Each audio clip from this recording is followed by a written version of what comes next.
One of the ways of actually, I think, challenging yourself in a career is taking the opportunity or saying yes to opportunities that present themselves, even if you think, oh my gosh, this is going to be impossible. Now, you don't want to set yourself up for failure. So I'm not saying that, you should take wild changes. Hey, listeners! I'm James Schmidt, and I'm so excited for you to hear our newest episode. Renee Beth connected me with Lathe Haynes, who is a retired psychologist who worked in a variety of different fields, such as clinical psychology, industrial psychology, and several more.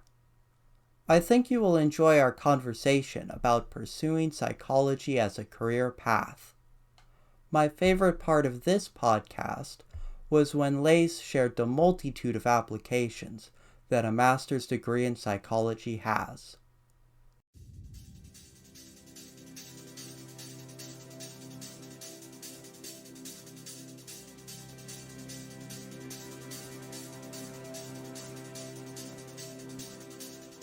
Hi there, this is Renee Beth Poindexter, and I'm the founder of Living the Potential Network.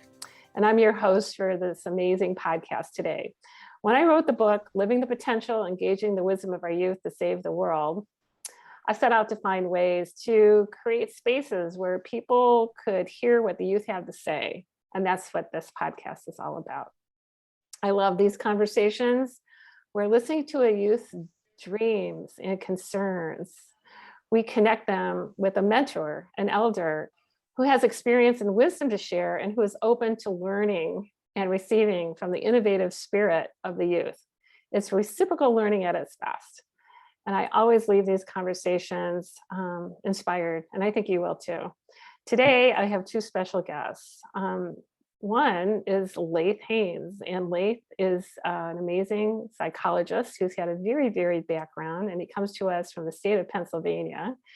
And he will be interacting with James Schmidt, who is an amazing young man who is just heading into his second year or completing his second year of college in the field of psychology. So let's just get started with you, Lathe. Should I call you Dr. Lathe or just Lathe? You can call me Lathe, that's fine. Okay. Yes. Well, you've earned that. You're a doctor and a doctor of psychology, and you've spent your life, on this journey of learning about people and how to be of service to them. And it's just not your standard, to say, typical psychologist. You've had a wide and varied background. Could you share with us a little bit about your journey? Sure, I'd be glad to. Let's take it backwards, because for the last 30 years or so, I've been doing clinical work in Pittsburgh, Pennsylvania, as a licensed psychologist, and working with all sorts of clients or patients in various ways. So that was the clinical work. I actually had started that practice because of career psychology, which I did with people. Because I'd come out of a background of working in the organizational field, organizational psychology.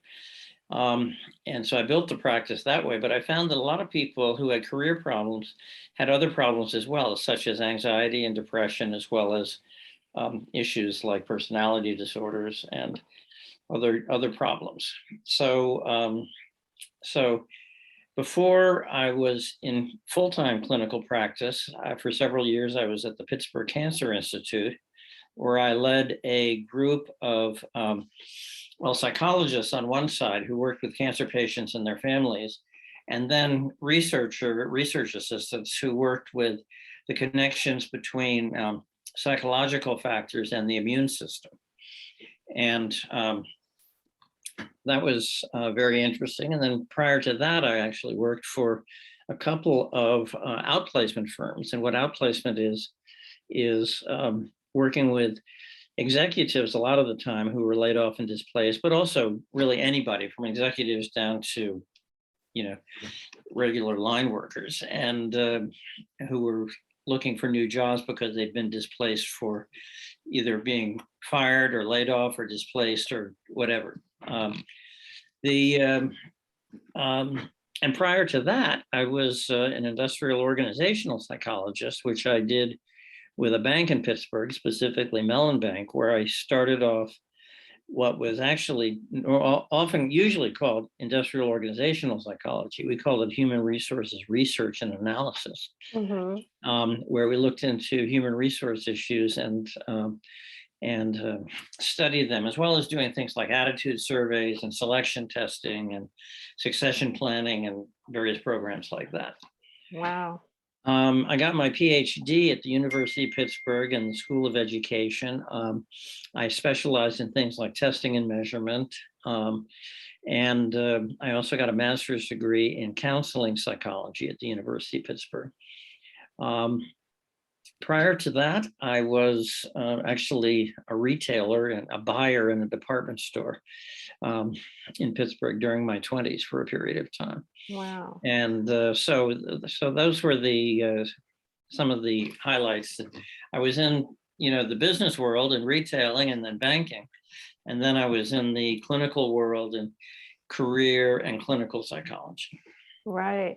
Wow. What a wide breadth. I mean, I don't know very many people that have had such a wide range of human experiences in different systems, Did you start to see a relationship between the different sectors of our society, between banks and retail and healthcare and education? I mean, there's so many. I mean, it doesn't matter what domain you are in. I don't think there's a common pattern with humans. What do you think? No, there's definitely. I mean, let's take employment, for example.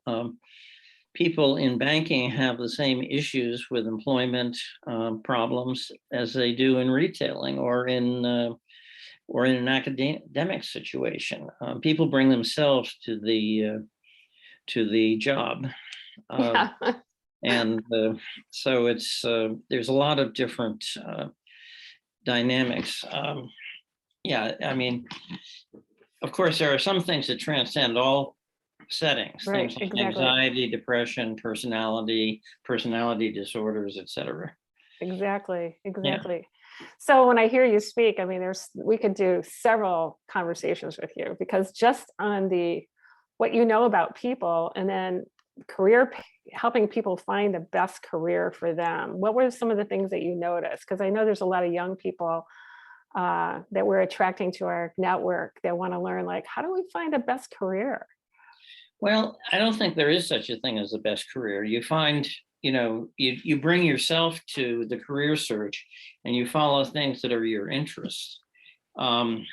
There's what I found, though, in that across a lot of different people was that most people did not plan their career. I mean, there were some people, who when they were 8 years old knew they wanted to be a doctor, for example. Mm-hmm. But those are in the minority. Most people, pick a major in college, they follow that, they get a job after college, that job leads to another job, that job leads to another job, etc. And so people very often, it's not as though they don't have a part in the selection of careers, but they certainly, because they certainly do. But Right. people don't find, people don't have this planned out career that they that it looks like in retrospect, Right. in, biographies or something like that, Right. like Yeah. somebody planned it. Right. Well, that's one of the issues. I don't know for sure. I haven't done a double-blind, placebo-controlled, independent clinical study on this, but I have a sense that if people could bring who they are Yeah. to what they do, and then start to study and learn with people who have done that, could support them in unfolding that genius that they want to bring forward, instead of looking out there for some solution. There's some connection, I would think, between who a person is and their identity and what their gifts are, and then how they can be a contribution to other people. Oh, totally. Does that help eliminate anxiety when people can be more, let's say, authentic in their choices because they know who they are on the inside? Oh, yeah. And there are some people who get into, quote unquote, the wrong career because they don't really know their own needs and their own talents and personality attributes, for example. Exactly. But by and large, people do follow their interests into various things, so Right. that what they go into as a career is not just random. Right. There's a relationship to it, but it's kind of like the discovery. I keep thinking it's an inside out process. And just a little disclosure, I think therapy is good for people. Oh yeah. So you have 30 years of clinical practice, Oh yeah. and is there, if you were, I feel like with all your background, there's a book coming through now that you're in retirement. It's almost like, we could probably do a series with you that could turn into a book if you don't have a plan to write a book. But I'm just curious, is there any one specific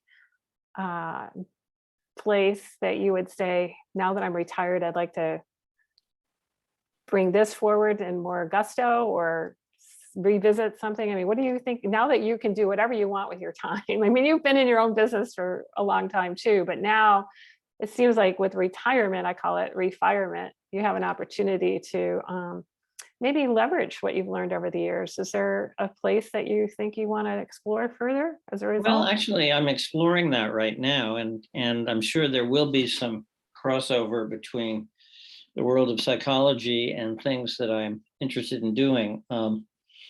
The One of my interests right now is actually climate restoration, which is not doesn't sound Mhm. like it's really related to psychology, but I think in some ways it Oh, is. yes, totally. It is. Right.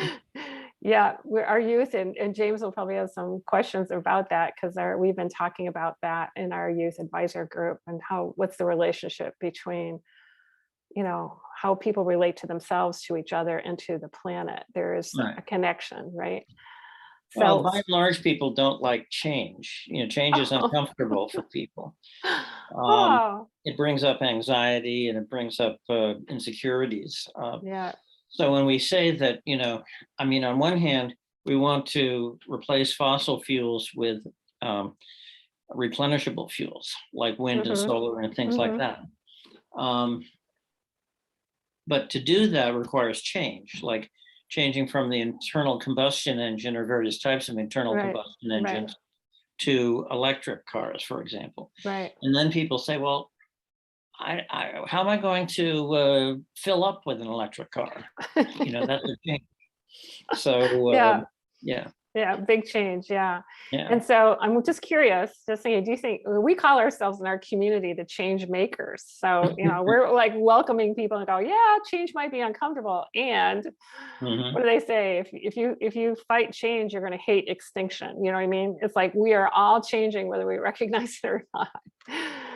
So, Hopefully, we won't become extinct. exactly. I think the earth will continue just fine without us, but let's see if we can figure out. And this is not something to make light of. This is a Right. very serious topic, and I'm so glad you brought it up. We have a lot of interest of that climate restoration in our community. Yeah. So, yeah. So anyhow, that's one of the things people totally are very reluctant to change, and it creates anxiety. But um, there's well, let's not go into climate restoration right now. But let's. I wonder if James has any Yeah, questions. exactly. Well, let's bridge over to James Schmidt, because James is quite a unique being. He, I'd say, thinks outside of the box. I mean, he might even Mhm. say, "What box?" And he's a founding member of the Youth Advisory Council for Living the Potential Network, and is coming to us from Salem, Oregon. So, welcome, James. Good to have you here. Hi, James. Great to be here. Thank you for having me. Yeah, tell our listeners a little bit about you. What have you been up to, and what was it that brought you to want to connect with Lathe on this podcast? I'm 20 years old. I'm currently, I've currently finished my second year of college. Currently on my summer break before I head into a small summer term. Yeah. And one of the things, and I'd say the reason why I wanted to connect with Lace is that I was really interested in seeing what psychology was like from the perspective of somebody who had already been in the field and Mhm. had already had a lot of experience in the field. So I wasn't trying to see so I wasn't trying to like look through a bunch of like advertising that may or may not be super accurate, and the things that people don't necessarily think to write down they don't because it's not something that's immediately relevant when you first go into the field, but it's relevant a year or two after. Yeah, so there's a number of ways that people get into the field of psychology.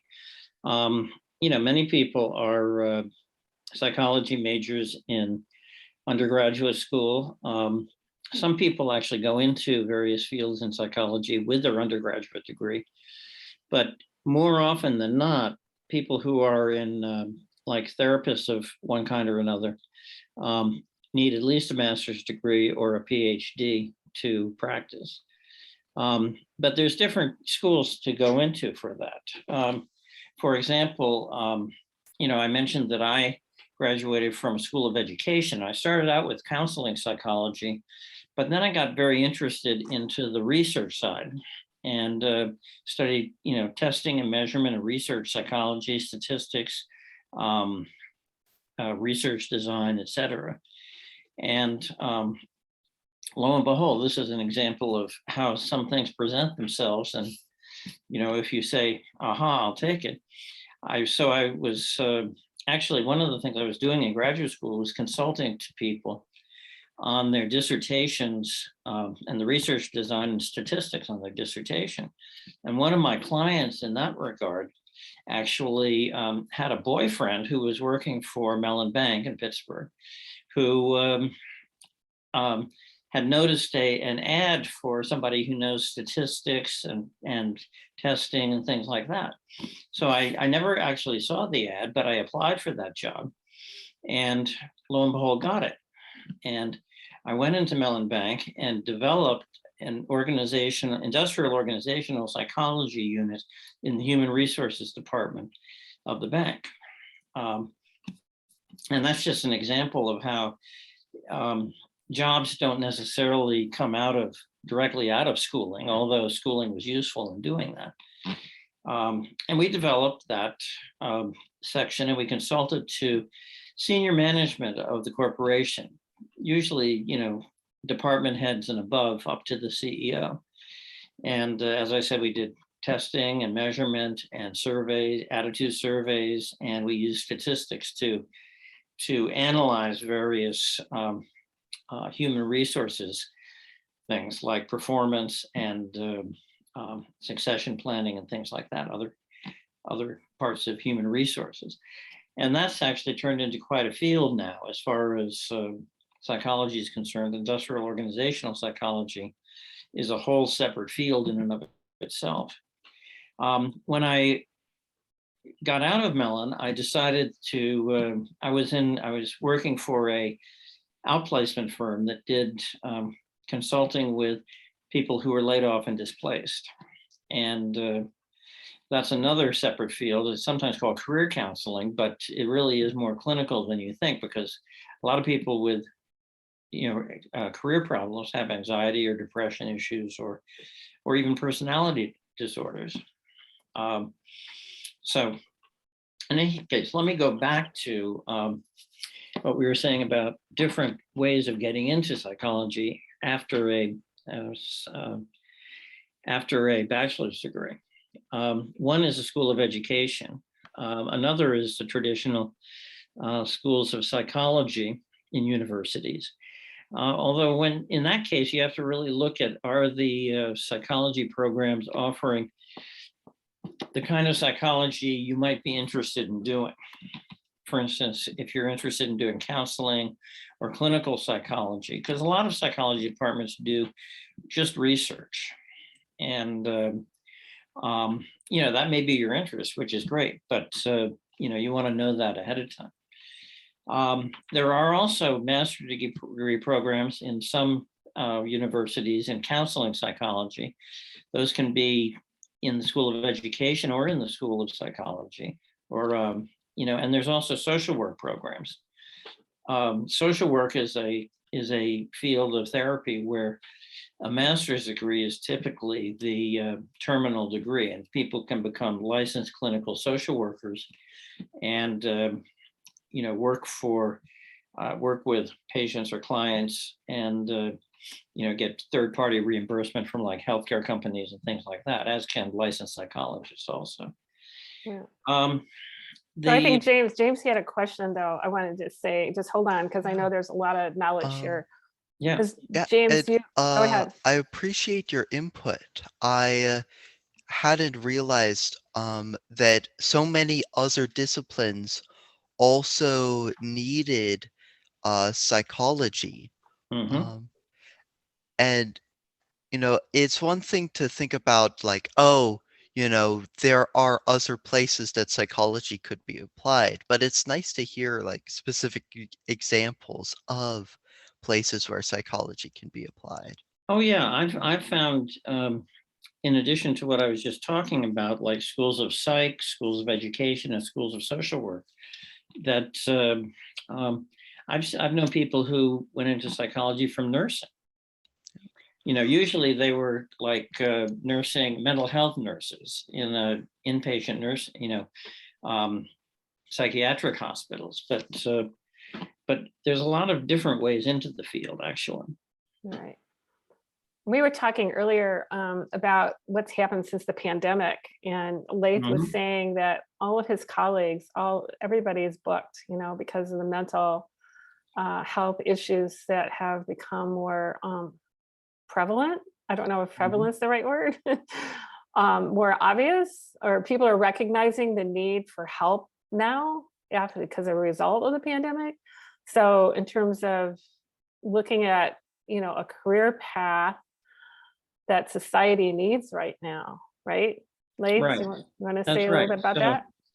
yeah, James, the pandemic for some people has been very difficult. For other people, some people have handled it better than others, actually. But the isolation involved with this, with literally social isolation from the pandemic, has increased rates of depression and anxiety in a lot of people. And I know every clinician I know, in fact, every time I get somebody asking me if I can make a referral, I have to add to that everybody I know is full and are not taking new referrals because of the pandemic. And these can also exacerbate problems in things like relationships, sometimes career problems, um, as I mentioned, anxiety, depression, Right, etc. I mean, they all kind right, of work together as far right, as a spiral that right. can produce problems. So James, I think you briefly mentioned this to Lathe about your interest in psychology and where it comes from in terms of your learning journey. Do you want to reference that? Because you put forth an idea that I think Lathe wants to comment on, about a possible career path based on your own experience of learning and other people that could benefit from your experience. Do you want to speak to that at all? Yeah. Um, I'd say the primary source for my interest in psychology actually stems from my autism. Mhm. Um, as you may already know, I was diagnosed with autism at an early age, and I had to devote a lot of time and energy to figuring out how people work, something that Mhm. my parents also helped me a great deal with.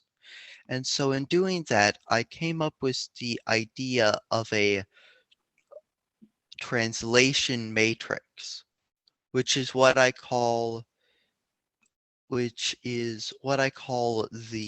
collection of all of the things I've learned about how people work. Mhm. I think that's fascinating. Yeah. I think And we all have been spending many years trying to figure out how people work. Exactly.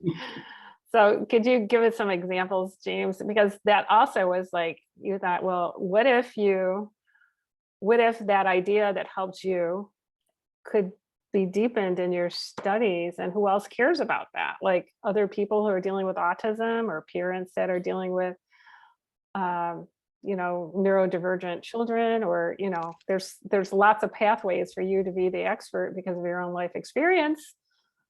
So share a little bit about the translation matrix, or however you'd like to express that, because you could be just like Lathe was saying, that organizational psychology that he did for Mellon Bank. It was kind of like, it wasn't even a field yet, but he was an early adopter in that field and created something pretty amazing, right? So here you are with a unique idea that could be kind of an early adopter on a need that our society is just now recognizing how important it is. So share a little more. Yeah, I think that one of the things in my translation matrix, for example, is that when people ask you to vacuum the floor, they generally mean the floor should be about 80% clean, but the 20% remaining shouldn't be in one specific area, but rather dotted around in hard to hard to clean, but very unnoticeable spots around the floor. Mm-hmm. And see, that's much more detailed than most people who aren't autistic think of, but Right. it's the level of detail that I need in Mm. order to make sense of the request. And Yeah. so So I think it's little things like that. you're talking about if you were working with autistic people, then you would have more of insight into what they needed in the therapeutic sessions. Is that correct? Exactly.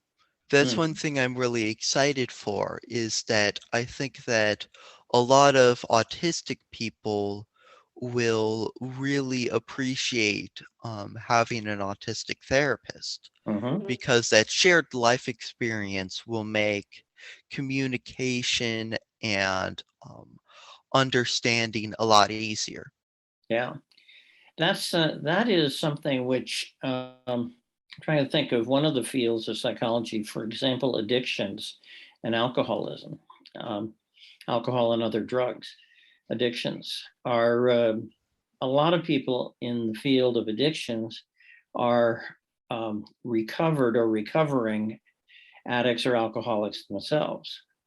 And, a lot of times there's a very good, synergy between patients or clients and the therapist, because they feel that that person understands their problem. Yeah, totally.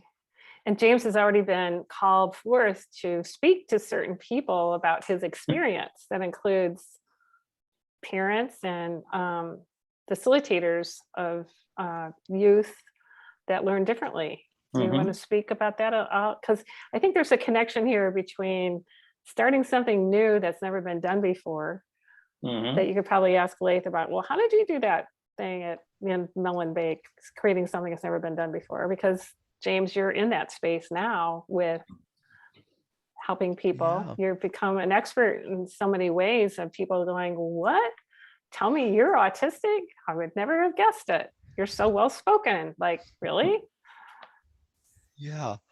That's definitely it can be sometimes an issue to navigate people's preconceptions about autistic people. Right. One of the things I wanted to ask you is how in doing these new ventures and such, how did you deal with and counter the sentiment that your changes were felt as unnecessary? And how did you cope with, or how did you operate besides the, excuse me, operate despite the fact that a lot of people were resistant to your changes? Actually, I didn't find that people were resistant to my changes. I found in general that there were a lot of transferable skills that Really? overlapped. Yeah. So I mean, One of the ways of actually, I think, challenging yourself in a career is taking the opportunity or saying yes to opportunities that present themselves, even if you think, oh my gosh, this is going to be impossible. Now, you don't want to set yourself up for failure. So I'm not saying that, you should take wild changes, but, the transferable skills that you bring to a job are, I'll give you an example. When I was working for Mellon Bank, I was doing internal consulting to levels of management that, higher levels of management on how to run the human resources of the organization. So when I went to work for an outplacement firm, many of the people working, or who were clients of the outplacement firm were from, higher levels like CEOs or CFOs or CIOs or, call it C-level to department heads or whatever. And so it was not much for me to change, to continue to consult, except for internally, to be an external consultant with the higher levels of people in organizations. That's an example of transferable skills. Another example of transferable skills that has more to do with content was just the ability to make sense of and design research in a way that you're answering the question that you want to answer, and you're doing it in a methodologically sound way. So it was transferable across various parts of my career. I see. And so, just to make sure that I'm understanding you correctly, by transferable skill, you mean a skill that is useful in a lot of different fields. Oh yeah, well, I see. or this transferable from one field to another. Yeah. I see. I see. Yeah. So when I went into industrial organizational psych, really having not been trained in industrial organizational psych, I did bring with me, skills in computer skills, statistical skills, being able to pull out from people what the questions are and really refine them to be able to design the research in such a way that we were, having a valid research, study. That makes sense. That makes sense. Yeah. Because It's really yeah. important to make sure you're doing good science.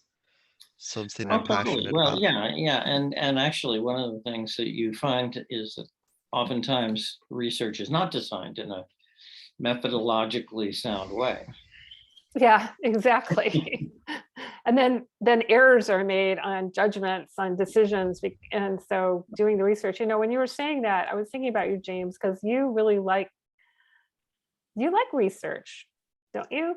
I James, it's part of do. your skill set that you love research, and that opportunity to apply that love of research towards your passion of helping people understand autism and how to manage and have a life that works, is really powerful. There's Yeah. probably a lot to be said there. I don't know, in terms of combining that research with some sort of counseling or therapy for people that are Yeah. challenged. And one of the things is that I am also looking forward to doing some research and some statistical analysis as well. Okay, good. While I'm primarily going into psychology for clinical work, Mhm. I'm probably going to be doing other types of work as well, such as research. What do you think? What kind, besides people with autism, what what else draws you to the psychological field? I find I'm I find I have a strong sense of empathy, Hmm. um, and I really enjoy helping people. That's something that really feeds my soul. Hmm. Um, and I think it's something the world needs a lot of nowadays. Hmm. Um, and as far as, money goes, the pay is very the pay is enough to ensure that I'm financially stable. Hmm. While I don't want to be rich, I definitely want to be financially stable. You don't want to be rich, but you don't want to be poor. Well, I want to make sure that I can pay all of my bills. Yeah. Um, and I find that I have a lot of emotional strengths in that sense, in Hmm. that I can take a lot of these people's frustrations and um, pain and not have it and keep going through that Hmm. and to help these people through their issues. Right. Yeah. Yeah. So empathy and caring about people is definitely one of the keynotes of most people who are in the field. Right. And the and also what you said is being able to work with people empathetically, but also not get too emotionally involved that you get burned out. Yeah. Now, one of the things that people often do when they're starting their career with a master's or a PhD is they often go to a work in MHMR facilities, either state or local or sometimes federally funded programs that are working with various populations of people. Um, What does MHMR stand for? Sorry, that stands for mental health, mental retardation. Oh, I see. It's more community mental health is what it is. Yeah. In fact, MHMR is probably an outdated term right now. So that's, Yeah. Politically yeah, speaking. right, right. But Yeah, yeah, I was just So, gonna changes. We're always changing. right. it always changes, right? Especially in acronyms, right? Right. But James, I was thinking about since Lathe brought up transferable skills, one of the transferable skills you learned from your theater work, where you learned about play, when you described your theater work and how it helped prepare you for your relationships with people is pretty significant. And I'm just wondering if you want to speak to that, because it's a transferable skill that you can apply to your field that you're creating for yourself, whether it's a counselor for autism or psychology or whatever, but the theater work has helped you in many ways. You want to speak to that at all? Definitely. I'd say that theater helped a lot in figuring out how people work Mhm. with the character studies and character analyses we do in theater. And it let me, figure out people's psychology and why they did the things they did. Mhm. And the acting skills, the sort of kind of awareness you have of your own body language when you're acting helps a lot with regulating my autism in everyday life. Mhm. For from maintaining a professional stance in professional settings to also un- unfortunately hiding my autism in places where it would not be safe to be known as autistic.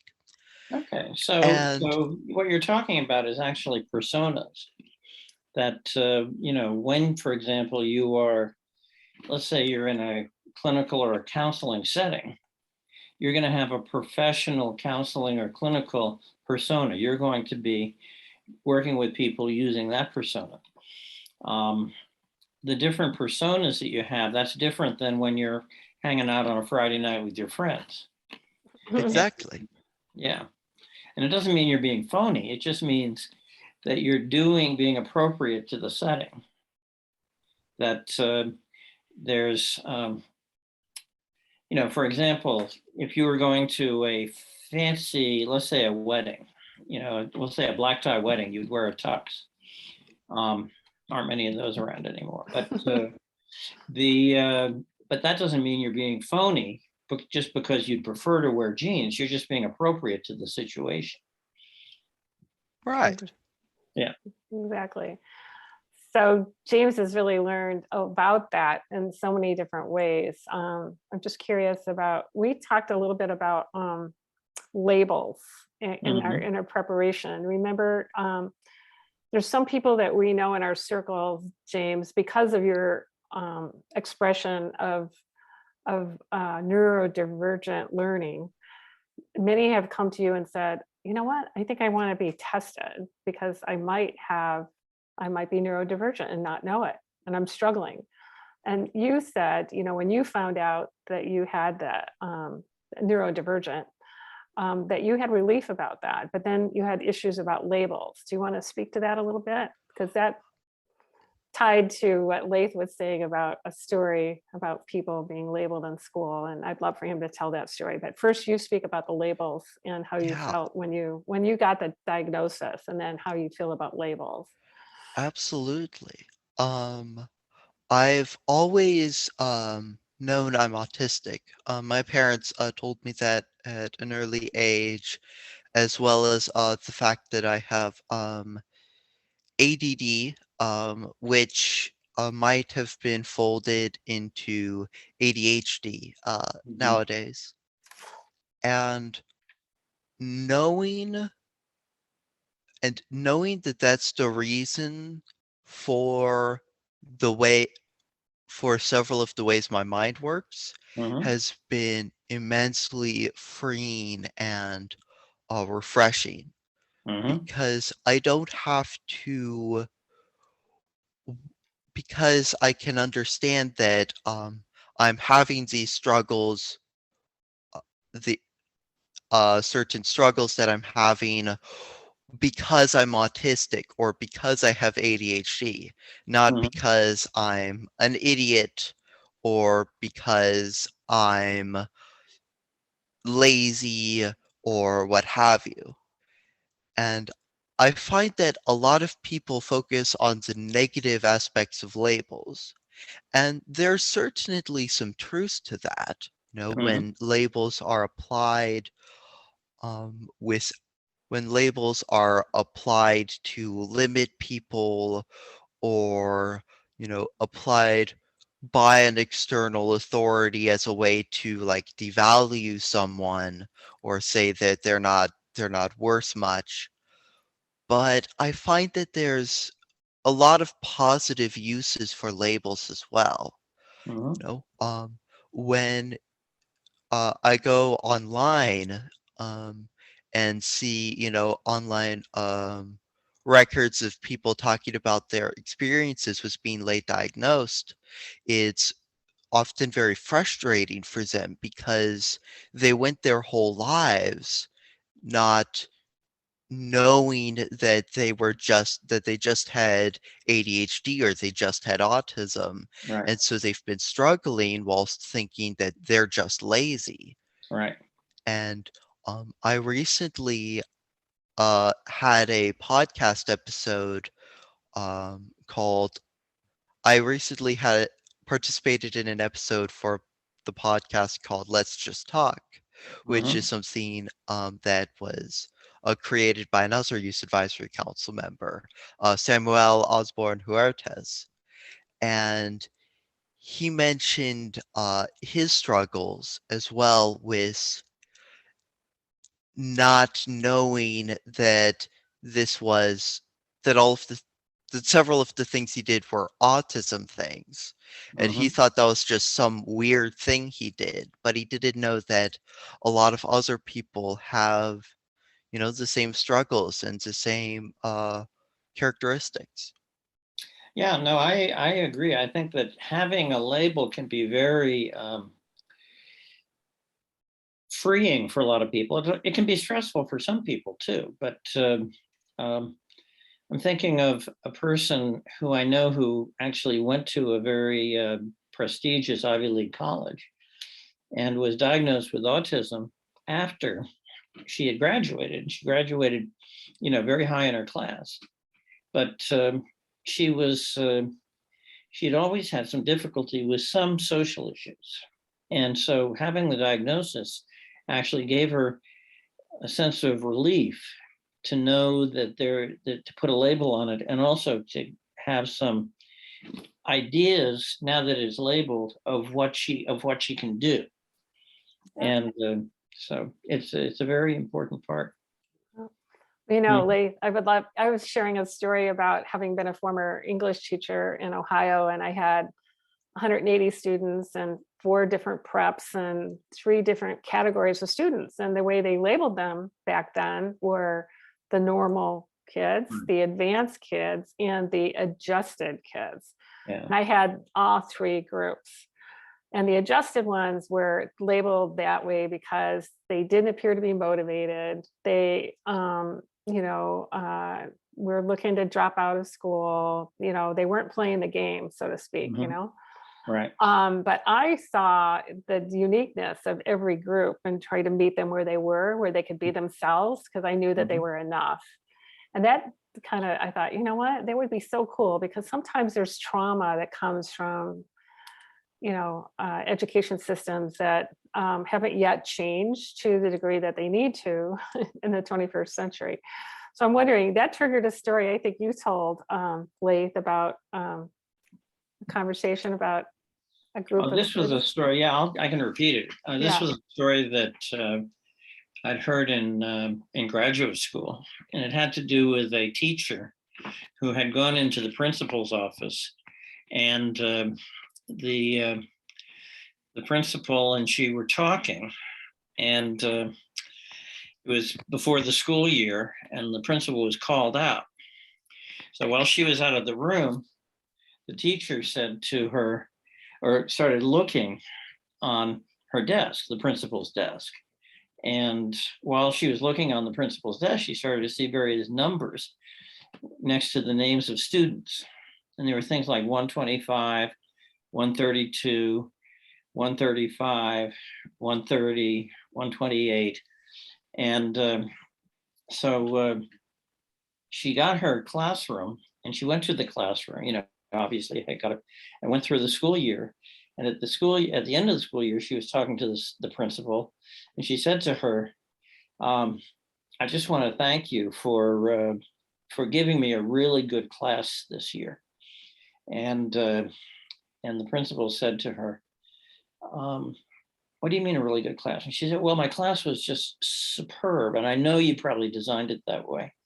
And so I want to thank you for that. And the principal said again, what do you mean I designed it like that? And the teacher said, well, I looked on I have to admit that I looked on your list of students when you were out of the room when we were talking at the beginning of the year. And I saw these numbers, 130, 132, 138, 129. And I just assumed they were their IQ scores. And so I taught to a higher level. And the principal said, oh, no. She pulled out the list and she said, no, that's their locker numbers. Right. But it drives home the point, it's like when you're in an environment and people are seeing without the label, how empowering it is. Another point too, which is if a teacher is teaching is presuming a student or a group of students to be bright, she or he is going to actually create the space for those people to be bright. And so it can become a self-fulfilling prophecy. Absolutely. So that's beautiful. I'm just curious. I think you had another question, James. I think we have room for one more before we move to our close. Yes, I just wanted to ask you, what's the most unexpected difficulty you've ever had working in the field? Okay, well, actually, there are a lot. I don't think you can be totally prepared in any field, frankly. I mean, and actually in any field that you're in this case, the career stuff, if you know 75% of the job, then you have 25% to grow. So in any job, you don't want to go in knowing 95% about the job to begin with. But in the clinical field, every person is different when they come in. And my first internship, for example, was at an alcoholism clinic. And that was back when they separated alcoholism from drug addiction. And so I learned a lot from that because I was starting with a pretty blank slate. But when I went into clinical psychology, having an actual patient who had been very severely abused as a child, to the point of physical abuse, including things like brain damage. I can think of a specific person for whom I actually went to a training, a 30-hour training that was designed to work with people who were, emotionally, physically, or sexually abused. And so that's and working with people like that, you're looking at how to make somebody, because oftentimes somebody is fairly dysfunctional in that situation, but you're working with them to help them get the abilities to function in the world in ways that their abuse has actually prevented them from. Wow. There's a lot of every case is a new case, but that's part of of why I love the field. Right. Every day is a new day, right? Every day is a new day. That's right. That's awesome. Well, I want to thank both of you. This has been an amazing, insightful conversation. And I'm just curious, Lathe, is there anything that occurred for you today that was leaves you inspired as a result of our conversation? I think James's idea of people with autism working with people with autism is a terrific idea. And I would actually, I'm surprised it's actually not there. I would wonder if it's happening out there already, and if so, if that's something you might want to even get in, plug into. But it's clearly, I think, a very positive thing to think about. Perfect. Yeah. And James, how about you? I'm sure you've got some insights that are leaving you inspired. Anything you'd like to share? Some takeaways for you? Yeah, I'd just like to say I didn't realize how many transferable skills there was in psychology and how many different places you can work with a master's or PhD in psychology, Oh yeah. which Yeah. makes me feel more, which makes me feel very secure about heading into psychology. Well, good. Absolutely. Yeah. Well, I'm inspired by both of you. And I would just say that the concept of transferable skills and the way in which that's been discussed today is really honoring the cross-pollination part. It's because when you bring all of who you are to what you do and your contribution, James, and your background in theater and your background, and I think you did a specific type of theater that you called conversational theater. What was that? Verbatim theater. Verbatim theater. It's where you use where you interview people and then use their exact words as the lines in the script. Exactly. So all of that in your fun part of theater and so forth, and is a transferable skill towards your empathy and your approach to helping people. And then maybe even looking at a specialty ahead of time. Because if this career path is coming in as a seed of possibility about autism and what you want to do with it, let's find the people who are interested in learning and growing together. You could be one of those early adopters, just like Lathe was with industrial psychology. He went into that and he wasn't schooled in it, but he figured it out, right? Yeah, I'm also thinking about when I was in graduate school of 45 years ago, that art therapy was out there, for example, but it wasn't necessarily, a major field. And over the years, it has developed into that, and music therapy too. And you could be the founder of theater therapy. Yeah. I believe there's some people who use theater therapy Oh, already present as well. yeah. That's Yeah, I'm awesome. sure I hope there is. Yeah. Right. So Mhm. this has been so inspiring because the opportunity, I feel like there's a mentor-mentee relationship that's just budding here. And the opportunity, James, is that you're already on track for, tying in your, translation matrix and so many things that you've been building along the way. And for those of you that have been listening today, I hope you're leaving this inspired and that you would tell friends about this, living the potential, and how we are doing reciprocal learning. So I want to thank all of our listeners for tuning in today. And again, I want to thank Lathe Haynes for your contributions today, and James Schmidt.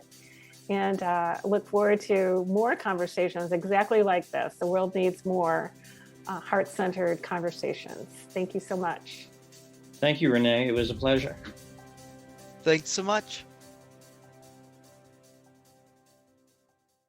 I hope you enjoyed that as much as I did and will join us for the next Bridging the Potential podcast. Please subscribe to have us on your podcast feed and feel free to share it with your friends. If you are interested in what we are doing here at Living the Potential Network, please visit our website www.livingthepotential.com and check out the first 2 chapters of Renee Best's book, Living the Potential, Engaging the Wisdom of Our Youth to Save the World. Till next time.